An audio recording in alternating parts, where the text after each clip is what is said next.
afternoon. Welcome to the show. Listen, I'm glad to have you guys here. Now, you guys have heard me talk a lot about how the Federal Reserve is running a Ponzi scheme. It goes all the way back to when it was first set up in 1913, and this is a multi-generational fiat money, actually not money, fiat currency, because it's not money, it's not intrinsically tied. Ever since 1971, when we were taken off the gold standard, it ceased to be money. And even when we were on the gold standard, it was a claim check on real money. That's all it was. These were claim checks. But now they're not even claim checks anymore. This is a Ponzi scheme. I'm going to show you how it operates, the details of how it operates. Let's get started. Let's open up the charts right here, and let's take a look at this. First thing I want to show you guys is U.S. national debt. Look how quick it's growing. Oh, it's 300,000, 400,000, 500,000. Oh my goodness. 26. Remember this number. $26 trillion and growing by the minute. $1 million goes by in just a couple seconds. Another million's added to it. And this is a very fast growing debt, and it can never be repaid. Now the bonds, U.S. Treasury bonds, are directly attached to this debt. And in order for the Treasury bonds to be paid off, why, this is a claim check on all of the Treasury bonds. This debt is a claim check. It's like if they all came in and wanted their Treasury bonds cashed right now, well, to satisfy this, the money doesn't exist.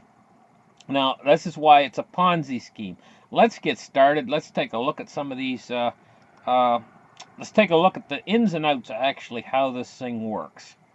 Now, first, money. Now, I keep saying money. It's not money, guys. It's currency. First, how it starts is a treasury in the blue on the right-hand side of the screen creates a treasury bond.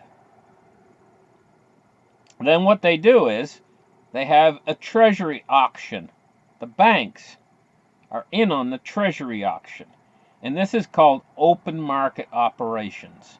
This is what it's called, open market operations, where they sell the treasury bonds. The treasury sells the treasury bonds to the banks. Then the banks, in turn, sell those treasury bonds to the Federal Reserve. Now, the Federal Reserve, what they do there, and this is part of the process of creating currency, the Federal Reserve then has a checkbook. And now you guys know, when you write a check and you're at the bank, right?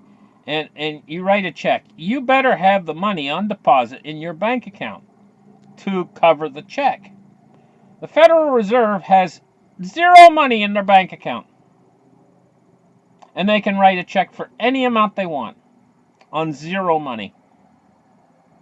They don't have to have any money on deposit. They can write a check. They just write a check. So they write a check to the banks for these treasuries that the banks just bid on. Then what happens is, as soon as the Federal Reserve writes that check to the bank cashes it, and voila, currency springs into existence. And it goes into the bank's reserves. Okay, that's the currency. It's not money, it's claim checks. But they're creating them for nothing, to feed the ever insatiable appetite of the government for government deficits. And this is how money springs into existence, is on the back of government deficits.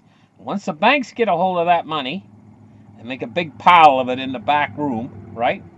Then they can work their magic. So let's move on to the second chart. Okay, here's part 2 of how it's done. Let's start the charts here, and let's take a look at how this is done on part 2, the second part of how it's done. Now, once the banks have that heap of fresh printed money that just came from the Federal Reserve, because they bought the treasury bonds They cashed the Treasury bonds into the Federal Reserve, and the Federal Reserve then gave them a check, and then they in turn cashed the check, and now they got the cash, the banks. Now what they do is they only have to have 1/10 on deposit.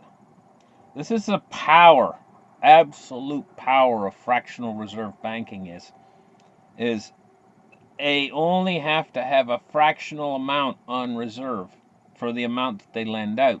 They can lend out, and that's these arrows, these green arrows. There's 10 of these green arrows, and this shows the currency piling out of the banks, springing into existence from nothingness, because the bank really only has 1/10 of the amount of currency on reserve from the Federal Reserve for the amount of currency that they create out in loans. This is why banks create record profits. The record profits come from the ability the banks have to create money. The banks actually have a more powerful ability to create money than the Federal Reserve itself.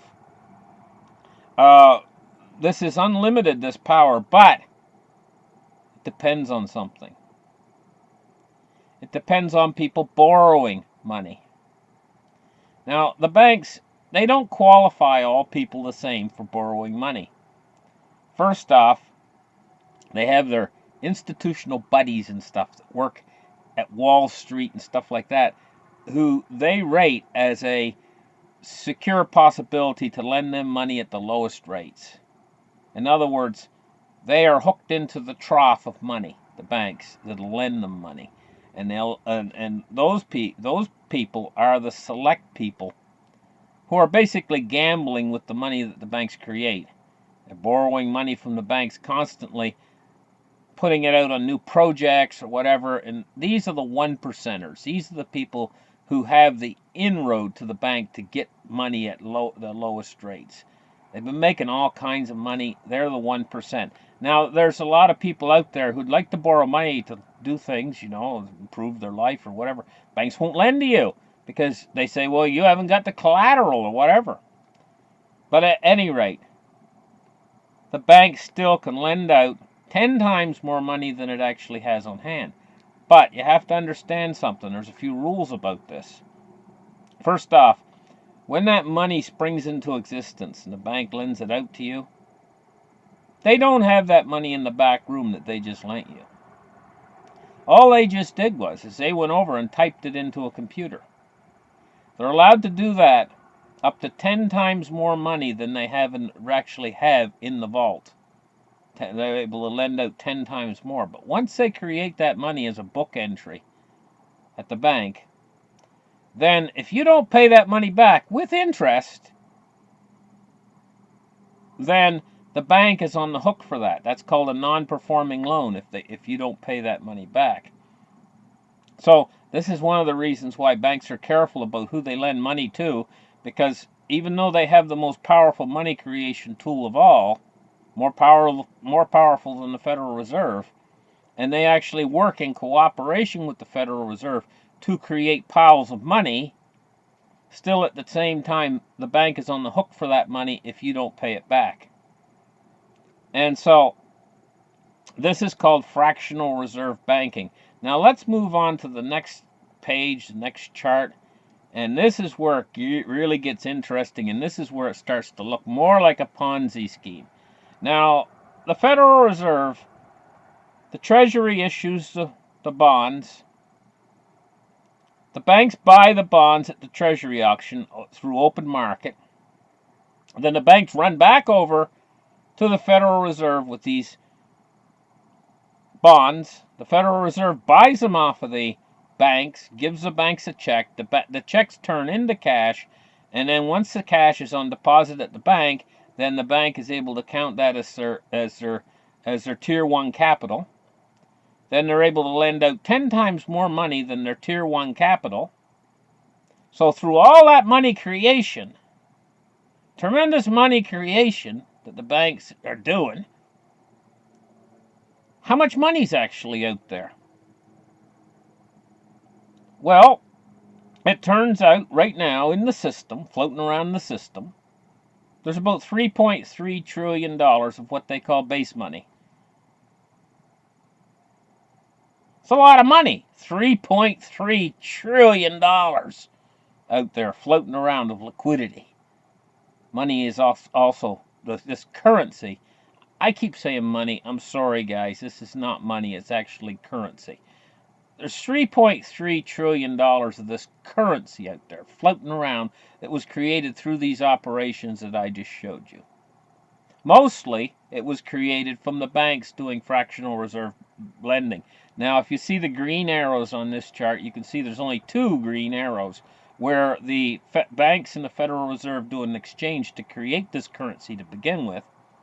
But there's 10 arrows coming out of the bank showing that the bank actually has more power to double and multiply the money. So with all this doubling and multiplying the money, which is a Ponzi scheme, by the way, and I keep saying money, currency, keep doubling and multiplying the currency in this fiat currency. There's $3.3 trillion out there. Now remember that these bonds are a claim check. So, how much are the bonds claiming? Like the claim checks. How many claim checks are there out there? Well, there's to pay off all these bonds and stuff. Well, there's 26 trillion owing worth of bonds and claim checks. In other words, they've created $26 trillion worth of claim checks. Okay? But there's only $3.3 trillion of actual money. So, hey, hold on a minute, guys. There's a discrepancy here. 3.3 trillion is not going to cut it at 26 trillion. What's the difference in the numbers? I mean, there should be 3.3 trillion in base money if there's 26 trillion in debt. Right? Because certainly they must have created $26 trillion worth of base money. Yeah, but here's where it gets tricky, and this is why there's 26 trillion owing, but there's only $3.3 trillion in existence, which would never satisfy it. So if we tried to pay the debt tomorrow morning, we only got 3.3 trillion. How are we going to pay 26 trillion? That's like going to the store and the store guy, he's got your 2 bags of groceries sitting on the counter. He says, that's $26, please. And you say, well, I only got $3.30. It ain't going to cut it.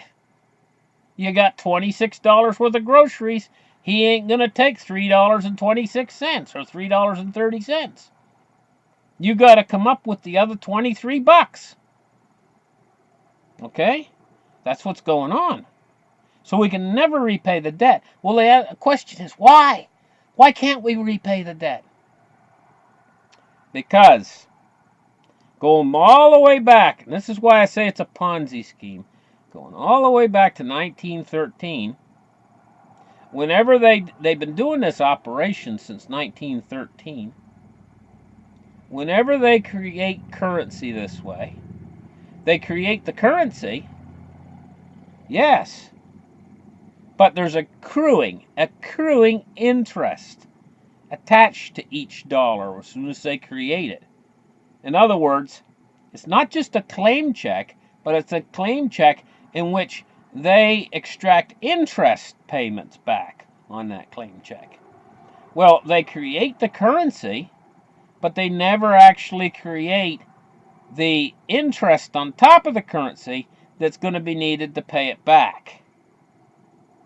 It's kind of like if a bank gave a guy $100, but they require $112 worth of interest, and they never gave him the $12 to pay it back. The interest accrues.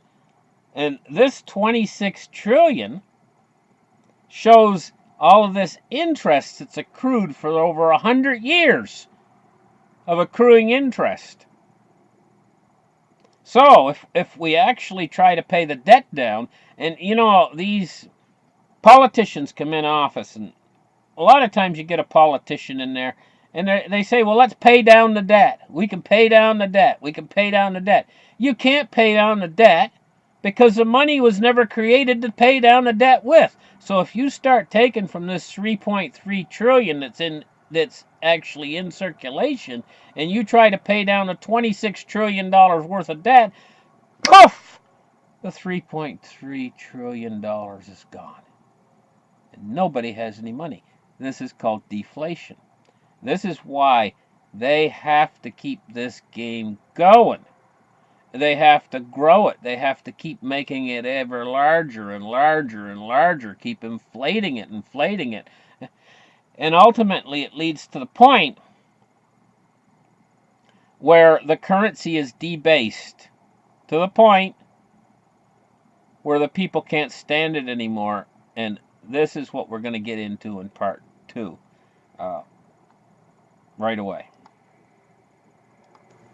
Well, ladies and gentlemen, this is how the Federal Reserve, working in conjunction with the U.S. Treasury, creates currency to support all the banks, and this is how the banks, in turn, through the power of fractional reserve lending, create the money that you call money. You call money, but it's actually currency.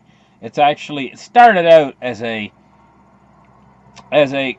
claim check on real gold, which was broken off in 1971. So where does Bitcoin fit into all of this? Well, you know what? Up until 2009, that's after the world's financial crisis of 2008, Bitcoin came along. Up until that point, there was only one way out of the dollar. Out, in other words, out of this one exit door from this Ponzi scheme. Now there's more than one exit door.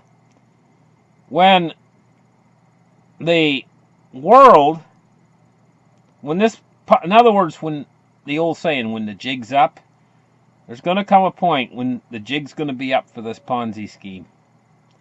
And if they continue to move the direction I think they're going to move, which is to keep it going, basically kick the can down the road. This is what they've been doing all along. Why would they stop?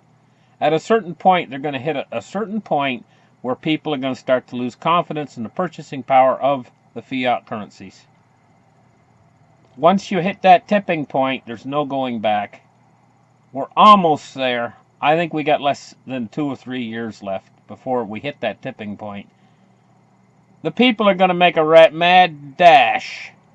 It's almost like, the way to explain it to you guys is almost like a stadium full of people. Say there was a big say in a gymnasium of the high school, they were going to put on a craft show. And say they only had 2 doors out of the gymnasium, one on this end, one on that side. Okay? And they're doing their craft show. Everybody's in there enjoying everything. All of a sudden, somebody smells smoke. And you hear somebody yell, "Fire!" Those 2 doors, do you think they're only going to use 1 door? Gold? If there's 2 doors available? Well, maybe half of the people will try to use that 1 door, but they're gonna try to get out. They're gonna be pushing and shoving and just like, do you remember Seinfeld, the one where George Costanza tried to get out ahead of everybody else?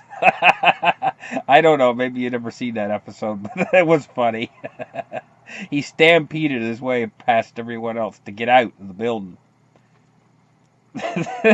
This is what they're gonna do. They're quite literally, they are going to stampede for that exit door. But now there's 2 exit doors. They're going to stampede for both of them.